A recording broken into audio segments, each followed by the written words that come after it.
کثرت کے ساتھ اللہ والے اپنے رب کی بارگاہ میں حاضر ہوئے، اس جہان فانی کو چھوڑ کر اس دار باقی کی طرف رحلت فرما گئے، کوچ فرما گئے۔ آج تذکرہ کرنا ہے اس ہستی کا جسے دنیا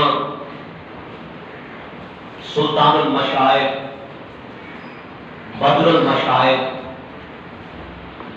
شیخ الاسلام،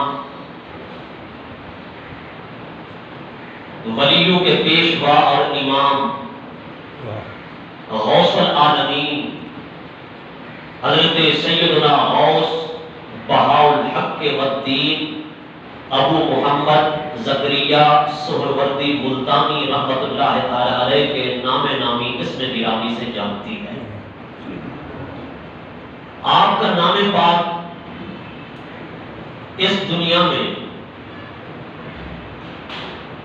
اس باکمال شہرت تک پہنچا ہوا ہے کہ اس شاکان مصطفیٰ اور عقیدہ اہل سنت و جماعت کے حاملین کا بچہ بچہ جانتا ہے کہ غوث العالمین حضرت سیدنا بہاء الحق والدین زکریا ملتانی رحمۃ اللہ تعالی علیہ کا کیا مقام ہے اور کیا ان کی شان ہے۔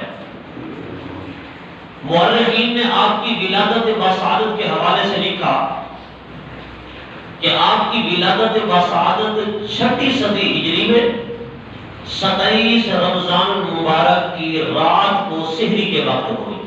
سبحان اللہ۔ فرماتے ہیں کہ جس دن آپ کی ولادت ہوئی وہ جمعہ المبارک کا دن تھا، جمعہ کی رات تھی، 27 رمضان مبارک یعنی لیلۃ القدر کی رات، اور سحری کی گھڑیاں تھیں، سحری کا وقت تھا کہ اس دنیا کے اندر یہ اللہ کا مادرزاد ولی تشریف لے آیا۔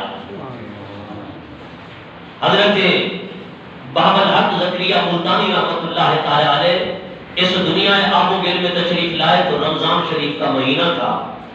روایات کے اندر آتا ہے، آپ کے مورخین نے لکھا کہ آپ دن کے وقت دودھ نہیں پیتے تھے۔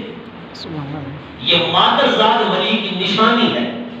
جو مادرزاد ولی ہوتا ہے نا، وہ بچپن میں بھی اللہ رب العزت کے احکامات کی پیروی کرتا ہے، حالانکہ وہ مکلف نہیں ہوتا، کیونکہ اللہ رسول کے احکامات کا مکلف وہ ہے جو عاقل ہو، بالغ ہو، باسمجھ ہو۔ بچے پر اللہ کے احکامات لاگو نہیں ہوتے، اللہ کے رسول کے احکامات لاگو نہیں ہوتے، دیوانے اور مجنوں پر نہیں ہوتے۔ نابالغ، مجنوں اور دیوانہ اس سے مابرا الورا مرفوع القلم ہوتے ہیں، یعنی اللہ تبارک و تعالیٰ اور اس کے پیارے حبیب صلی اللہ علیہ وسلم کے احکامات جو ہیں وہ مکلفین یعنی عاقلین بالغین کے لیے ہیں۔ لیکن اللہ کا ولی جو مادرزاد ہو اس کی شان یہ ہوتی ہے کہ وہ بچہ بھی ہو تو رب تک بھی احکامات الہیہ کی پاسداری کرتا ہے، تب بھی نبی کریم صلی اللہ علیہ وسلم کے فرامین کو مد نظر رکھتا ہے۔ حضرت غوث العالمین بہاء الحق زکریا ملتانی رحمۃ اللہ تعالی علیہ جب پیدا ہوئے، لیلۃ القدر کی رات، جمعہ المبارک کا دن، 27ویں شب ماہ رمضان، اور صبح سحری کے وقت دنیا میں تشریف لائے تو ماہ رمضان کے جتنا دن رہتے تھے دن کے وقت دودھ نہیں پیا۔ چشم دید گواہان کہتے ہیں کہ جب شوال المکرم کا چاند نظر آیا پھر آپ نے دن کے وقت بھی دودھ پینا شروع کر دیا۔ سبحان اللہ۔ یہ مادرزاد ولی کی نشانی ہے۔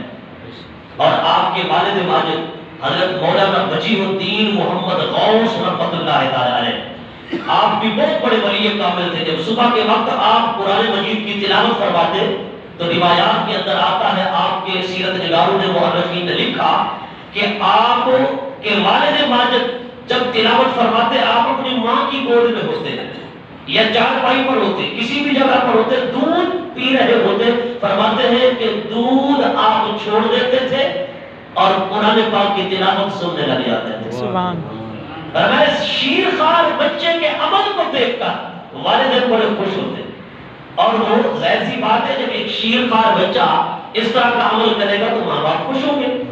تو حضرت غوث العالمین بہاء الحق زکریا ملتانی رحمۃ اللہ تعالی علیہ کیونکہ مادرزاد والد گرامی قرآن پاک کی تلاوت فرماتے تو آپ دودھ چھوڑ کر قرآن پاک کو سننے لگ جایا کرتے. اللہ اکبر. جن کی بچپن میں یہ شان ہو. اور آپ جب کچھ زیادہ عمر کو پہنچے، میں نے پہلے بھی ذکر کیا تھا غالباً کہ بزرگوں کا یہ طریقہ چلا آ رہا ہے کہ 4 سال 4 مہینے 4 دن کا جب بچہ ہوتا ہے تو پھر اس کو بسم اللہ خوانی کراتے ہیں. آپ کے والد ماجد مولانا وجیہ الدین محمد غوث رحمۃ اللہ تعالی علیہ اس وقت کے جو 7 اشرا کے قاری تھے نا، 7 قراتوں کو جانتے تھے. حضرت مولانا نصیر الدین بلخی رحمۃ اللہ علیہ ان کی خدمت میں لے گئے. انہوں نے آپ کو قرآن پاک حفظ کرایا. 7 سال کی عمر میں آپ نے قرآن پاک قرآن کی 7 قراتوں کے ساتھ حفظ بھی کر لیا، یاد بھی کر لیا. سبحان اللہ. یعنی حافظ قرآن بھی بن گئے 7 سال کی عمر میں، اور 7 اشرا کے قاری بھی بن گئے. سبحان اللہ. یہ اللہ کے ولیوں کی شان. اور پھر جہاں ان کی شان ظاہر ہوتی ہے وہاں یہ بات بھی ظاہر ہوتی ہے کہ جتنے بھی اولیاء اللہ گزرے ہیں انہوں نے قرآن پڑھا ہے. سبحان. قرآن پڑھا ہے. قرآن پڑھے بغیر نہیں ولی بن گئے. جی آج تو قرآن بھی نہیں پڑھا جاتا، حدیث بھی نہیں پڑھی جاتی، ظاہری علم کو تو دشمن سمجھا جاتا ہے نا.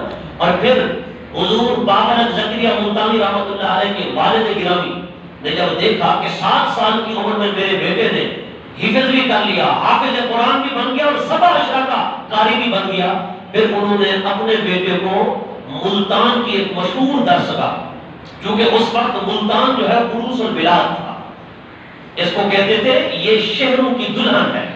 حضرت داتا گنج بخش علی حجویری رحمۃ اللہ تعالی علیہ کشف المحجوب کے اندر لکھتے ہیں کہ لاہور جو ہے یہ ملتان کے گرد و نواح میں مضافات میں ایک بستی کا نام ہے.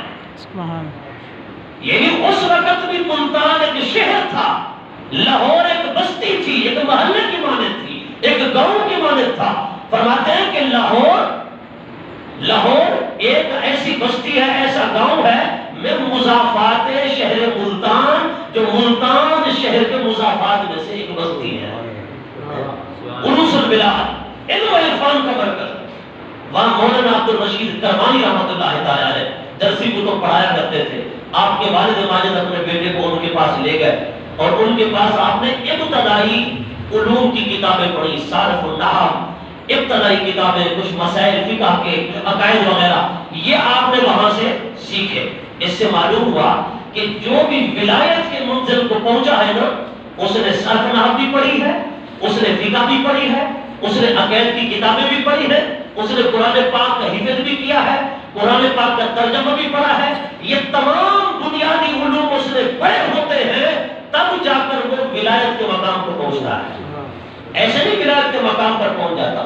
آج تو بس مشہور ہے نا کہ مفتی کا بیٹا مفتی ہوگا، عالم کا بیٹا عالم ہوگا، مولوی کا بیٹا مولوی ہوگا، قاری کا بیٹا قاری ہوگا، حافظ کا بیٹا حافظ ہوگا، ولی کا بیٹا ولی ہوگا، صوفی کا بیٹا صوفی ہوگا. یہ عجیب منطق ہم نے بنا رکھی ہے. یہ ہمارے معیار ہیں، یہ قرآن و سنت کے معیار نہیں ہے. جتنے بھی اللہ کے ولی آئے ہیں، ٹھیک ہے، ولایت وحدی بھی ہے مگر ان کی منت ہمارے سامنے ہے.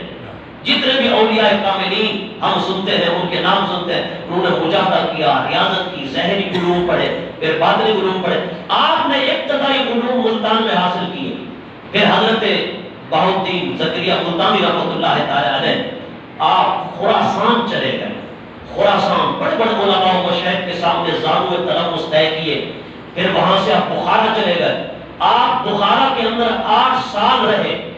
وہاں آپ نے اکتساب فیض کیا، اکتساب علم کیا، ظاہری علوم پر دسترس اور مہارت حاصل کی، حدیث پڑھی، فقہ پڑھی. آپ نے ظاہری تمام علوم پڑھ لیے، ظاہری تمام علوم پڑھ لیے. 8 سال بخارا میں رہے. بخارا علم و عرفان کا مرکز تھا. آپ نے بخارا کے اندر 8 سال اس طرح گزارے. فرماتے ہیں کہ آپ نوجوان بچے تھے، اس وقت بھی آپ کے اوصاف بڑے اچھے تھے، پسندیدہ اوصاف کے مالک تھے، خصائل حمیدہ کے مالک تھے. فرمایا کہ اچھی عادتیں، نیکی کی طرف راغب، تقویٰ کی طرف. فرمایا کہ عبادت کی طرف، ریاضت کی طرف، دل میں محبت خدا، محبت مصطفیٰ، غرض یہ کہ یہ تمام اچھے اچھے اوصاف حضرت غوث العالمین بہاؤالدین زکریا ملتانی رحمۃ اللہ علیہ کی ذات میں پائے جاتے تھے. اور بخارا کے لوگوں نے جب آپ کے اچھے اچھے اوصاف کو دیکھا، خصائل حمیدہ کو دیکھا، تو انہوں نے آپ سے متاثر ہو کر آپ کو یہ لقب دیا بہاؤالدین فرشتہ. کیا لقب دیا؟ بولے ذرا محبت کے ساتھ، بہاؤالدین فرشتہ. کہنے لگے یہ بہاؤالدین فرشتہ ہے، یعنی فرشتہ صفت ہے. ہم نے اس کی کبھی کوئی بری عادت نہیں دیکھی ہے. کبھی ہم نے کوئی اونٹ پٹان کرتے جیسے بچے کرتے ہیں نوجوان، جوانی حیوانی ہوتی ہے نا، مگر یہ اللہ والے جو مادرزاد ولی ہوتے ہیں، انہوں نے اپنے آپ کو خدا کے احکامات کے کنٹرول میں دیا ہوتا ہے. ان کا ایک ایک قدم اٹھتا ہے تو سامنے سنت مصطفیٰ ہوتی ہے، سامنے شریعت رسول اللہ ہوتی ہے، سامنے اللہ رسول کے احکامات ہوتے ہیں. آپ نے جب ظاہری علم حاصل کر لیا، پھر آپ فرماتے ہیں میں نے 20 سال مجاہدہ کیا. 20 سال کیا کیا؟ مجاہدہ کیا، ریاضت کی، محنت کی. یعنی جو اولیاء کاملین اللہ والے مجاہدہ کرتے ہیں، ریاضت کرتے ہیں، اس کا طریقہ کیا ہوتا ہے؟ فرماتے ہیں آپ کا طریقہ یہ تھا، آپ خود بیان فرماتے ہیں کہ اس میں ریاکاری ہو جائے یا اللہ تعالیٰ کی ناراضگی کا سبب بنے. لیکن فرماتے ہیں کہ کچھ نہ کچھ میں اس لیے عرض کر رہا ہوں تاکہ میرے شاگردان، میرے تلامذہ، میرے خاندان کے لوگ، میرے ساتھ محبت کرنے والے ہمارے طریقے کو بھی دیکھیں اور ہمارے طریقے پر زندگی بسر کریں. پھر آپ بیان کرتے ہوئے فرماتے ہیں، آپ فرماتے ہیں میرے مجاہدہ کا، میری ریاضت کا طریقہ کار یہ تھا کہ میں نے 20 سال عبادت اور ریاضت میں گزارے. کس طرح گزارے؟ فرماتے ہیں رات کو قیام کرتا، نوافل پڑھتا اور دن کو روزہ رکھتا. اور فرماتے ہیں افطار اور سحر صرف 1 چھٹانگ پانی اور 1 چھٹانگ کھانے سے کرتا تھا. 1 چھٹانگ پانی اور 1 چھٹانگ کھانا، یہ میرا سحری اور افطاری میں فرمایا کہ میری خوراک تھی، میری غذا تھی. 20 سال تک میں نے روزانہ روزہ رکھا، رات کو قیام کیا اور 1 چھٹانگ پانی اور 1 چھٹانگ کے ساتھ روزہ افطار کیا. اللہ اکبر. جب اس قدر مجاہدہ ہوتا ہے، کود لا یموت، جی اتنا کھاؤ کہ موت نہ آئے، بس کمر سیدھی رہے خدا کی عبادت کے لیے. حضرت سیدہ رابعہ بصریہ رضی اللہ تعالیٰ عنہ سے پوچھا گیا آپ اتنی بڑی ولیہ کیسے بن گئی؟ حضرت سیدہ رابعہ بصریہ نے فرمایا بالجوع. کیا فرمایا؟ بالجوع. فرمایا کہ بھوکی رہی ہوں، رب نے وقت کا ولی بنا دیا. سبحان اللہ. یہ جو بھوک ہے نا، پیٹ کو خالی رکھنا، بھوکا رہنا. آپ دیکھیں بندہ روزے کی حالت میں ہوتا ہے تو حدیث پاک میں آتا ہے جب بندہ روزے دار ہوگا تو اللہ رب العزت فرماتا ہے یہ میرا بندہ روزے دار ہے. الصوم لی وانا اجزی بہ وفی روایت اخری وانا اجزا بہ. فرمایا کہ جو روزہ دار ہے، اللہ فرماتا ہے روزہ میرے لیے ہے، وانا اجزی بہ، اور اس کی جزا میں اپنے ہاتھوں سے روزے دار کو دیتا ہوں. میں اپنے ہاتھوں سے روزے دار کو دیتا ہوں. وفی روایت اخری وانا اجزا بہ. فرمایا جو روزہ رکھتا ہے میں خدا اسی کا ہو جاتا ہوں، میں خدا اسی کا ہو جاتا ہوں. حضرات گرامی کیوں کہ روزہ بھوک اور پیاس کا نام. جب بندہ بھوکا اور پیاسا رہتا ہے نا اللہ کی رضا کے لیے، اللہ تعالیٰ فرماتا ہے یہ میری صفت اپنے اندر پیدا کرنے کی کوشش کر رہا ہے، میری صفت اپنے اندر پیدا کرنے کی کوشش کر رہا ہے. پھر اللہ تبارک و تعالیٰ کو وہ بندہ پسند آتا ہے، پھر اللہ پاک اس بندے کو اپنے قریب کر لیتا ہے. فرمایا جو میری صفت اپنے اندر پیدا کرنا چاہتا ہے، رب فرماتا ہے مجھے پسند آتا ہے، رب پھر اسے اپنے قریب کر لیتا ہے. تو روزے دار رب کے بہت قریب ہوتا ہے، روزے دار رب کے بہت قریب ہوتا ہے. حضرت بہاؤالدین زکریا ملتانی رحمۃ اللہ تعالیٰ علیہ آپ فرماتے ہیں 20 سال میں نے اس طرح مجاہدہ کیا. پھر مرشد حق کی تلاش میں کوئی مرشد کامل مل جائے. آپ سمرقند گئے، سمرقند سے پھر بخارا، پھر بخارا سے پھر آپ بغداد گئے. وہاں ایک ولی کامل شیخ الشیوخ قدوۃ الاولیاء حضرت شیخ شہاب الدین سہروردی رحمۃ اللہ تعالی علیہ آپ کی خدمت بابرکت میں پہنچے. آپ مخلوق خدا کی ہدایت کا سبب بنے ہوئے تھے، مخلوق خدا کی رہنمائی کر رہے تھے. جب آپ کی خدمت میں پہنچے تو آپ فرماتے ہیں انہوں نے مجھے دیکھا تو دیکھنے کے بعد انہوں نے مجھے سینے سے لگایا. سبحان اللہ. فرماتے ہیں جب سینے سے لگایا اور شیخ نے نگاہ ڈالی تو فرمایا کہ حجابات ہٹا دیے، پردے ہٹا دیے. فرمایا کہ شیخ کی نظر سے حجابات ہٹ گئے، سب کچھ میں اپنی نگاہوں سے دیکھنے لگا. شیخ نے آپ کی پیشانی میں چونکہ کمالات دیکھ لیے تھے نا، مکاشفات دیکھ لیے تھے. جب وہاں پر دوسرے سلوک کا راستہ طے کرنے والے آپ کے تلامذہ طالبان حق شاگردان بیٹھے ہوئے تھے، انہوں نے دیکھا تو انہوں نے کہا یہ سندھی بابا سندھ سے آنے والا، یہ ایک ہی لمحے کے اندر سب کچھ حاصل کر چکا ہے. ہمارے شیخ نے ان کو ایک ہی لمحے کے اندر، ایک ہی نگاہ کے اندر سب کچھ دے دیا ہے. آخر وجہ کیا ہے؟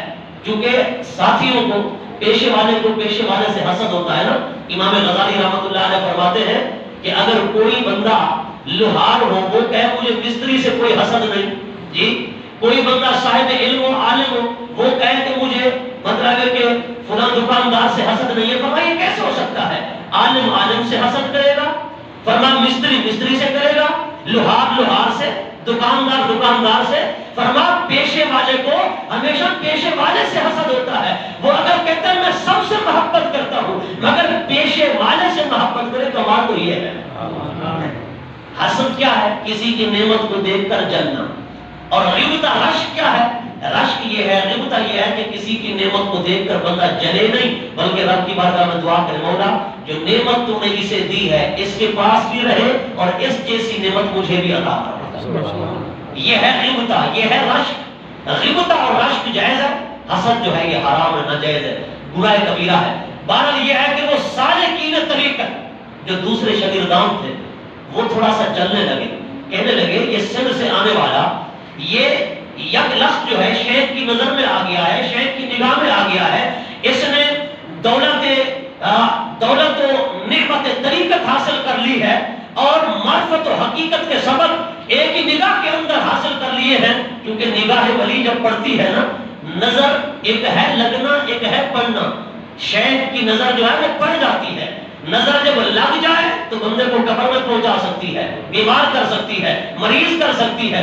جب نظر پڑ جائے تو پھر اس کے راستے عبور کرا دیتی ہے جی، حجابات ہٹا دیتی ہے، پھر اس کو واصل بحق کر دیتی ہے. شیخ کی نظر پڑ گئی حضرت بہاؤالدین زکریا ملتانی رحمۃ اللہ علیہ پر، سالکین طریقت حسد کرنے لگے. جب اس معاملے کا پتہ چلا شیخ الشیوخ آپ کے پیر و مرشد حضرت شیخ شہاب الدین سہروردی رحمۃ اللہ تعالی علیہ کو آپ نے سب کو بلایا. سب کو بلا کر آپ نے کبوتر منگوائے اور ہر سالک کو جو سلوک کے راستے طے کر رہے تھے نا، جو ظاہری علم پڑھے اس کو کہتے ہیں طالب، جو باطنی علم پڑھے اس کو کہتے ہیں سالک، جو ظاہری علم پڑھے اس کو کہتے ہیں طالبان شریعت، اور جو باطنی علم پڑھے اس کو کہتے ہیں سالکان طریقت. سب سالکان طریقت کو بلایا. آپ نے ایک ایک کبوتر سب کو پکڑوا دیا. فرمایا یہ کبوتر ہے اور یہ چھری ہے. فرمایا جاؤ جہاں کوئی تمہیں نہ دیکھ رہا ہو اس کبوتر کو جاؤ ذبح کر کے میری خدمت میں لاؤ، اسے ذبح کر کے مجھے پیش کرو. سارے سالکان طریقت چلے گئے. حضرت بہاؤالدین زکریا رحمۃ اللہ تعالی علیہ آپ کو بھی کبوتر مل گیا، چھری مل گئی، آپ بھی چلے گئے، سب چلے گئے. کوئی اپنے حجرے میں گھس گیا جہاں عبادت کرتا تھا، کوئی کسی جگہ، کوئی کسی جگہ. سب نے ذبح کیے، کبوتر ذبح کر کے شیخ کی خدمت میں پیش کر دیے. حضرت بہاءالحق زکریا ملتانی رحمۃ اللہ تعالی علیہ اسی طرح زندہ کبوتر لائے شیخ کی خدمت میں حاضر ہو گئے. شیخ نے فرمایا کہ اے بہاؤالدین تم نے کبوتر ذبح نہیں کیا، باقی تو سب نے کر لیا ہے. عرض کی حضور غریب نواز آپ نے فرمایا تھا کبوتر وہاں ذبح کر کے لاؤ جہاں کوئی دیکھ نہ رہا ہو. میں جہاں بھی گیا ہوں وہی خدا کو حاضر ناظر پایا ہے. فرمایا وہی میرا خدا مجھے دیکھ رہا تھا، میں کبوتر کیسے ذبح کرتا؟ اس لیے زندہ واپس لایا ہوں. سبحان اللہ، اس لیے زندہ واپس لایا ہوں. آپ نے پھر تمام سالکان طریقت کو دیکھا، ان کے چہرے دیکھے. پھر فرمایا سب آ گئے ہوں؟ عرض کی حضور سب آ گئے. فرمایا اچھا اب جاؤ تر گھاس، گیلے گھاس کی جو سبز ہرا بھرا گھاس ہو نا اور وہ بھی نرم، جنگل میں جاؤ اس کی ایک ایک گٹھڑی بنا کر اپنے سر پر رکھ کر میرے پاس لاؤ تاکہ خانقاہ کے سین میں بچھایا جائے. اور جہاں یہ لوگ سامعین وغیرہ آئیں اور وہ یہاں پر بیٹھے مریدین تو انہیں زمین کی سختی محسوس نہ ہو. آپ نے فرمایا سارے جاؤ ایک ایک گٹھا نرم گھاس کا, ایک ایک گٹھڑی نرم گھاس کی کاٹ کر لاؤ.